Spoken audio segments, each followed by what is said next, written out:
President of PBC, Dave Bunker.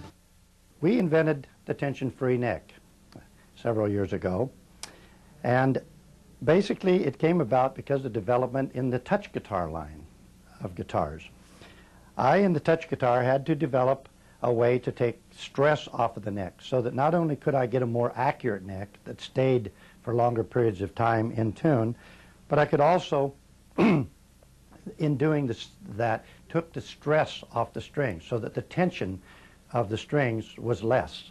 Now, it seems strange that that would be, but in a normal guitar, you actually have a tensioning of the wood, a pullback of the wood, and it's a spring condition, so that as you put tension on, you actually are getting like the scenario of a bow, and the wood is actually bent.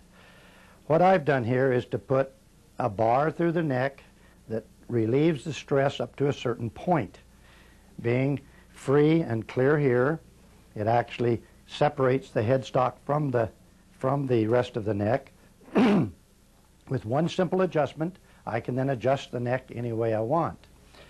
It was actually also done so that there was not the stress on the wood. It's funny how you can take a piece of wood and you can tap it if it's got no stress, and you get a nice ring or musical note.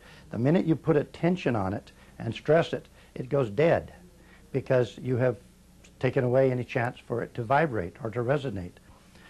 This was really the main purpose of the tension-free neck, was to eliminate stress, make a softer string that would easier play when touched or picked or held down, make a more accurate neck that would actually stay in tune longer, give you more sustain because you have more of a rigid, solid contact with the string. So the tension-free neck eliminates a lot of problems.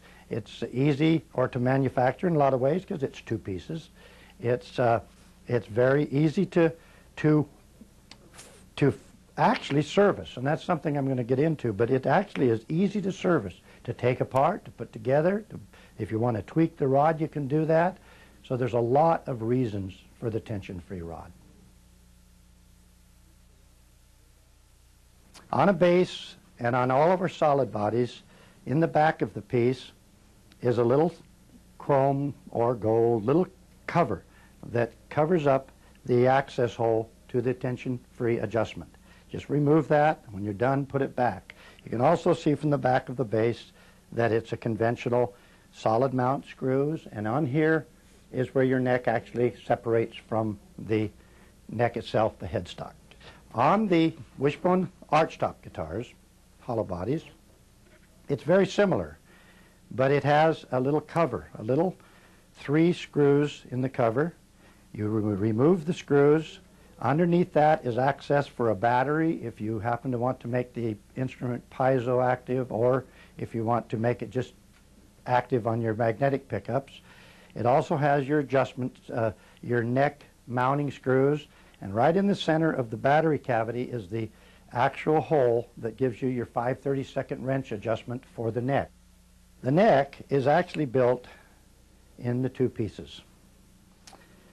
This is the adjustment screw, which you do not see when it's in the guitar. It firmly meets between the body and the neck inside. This is the adjustment pin.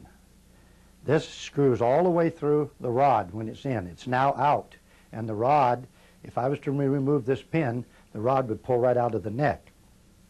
But before I do that, I want to show some motions of what you will do with your wrench.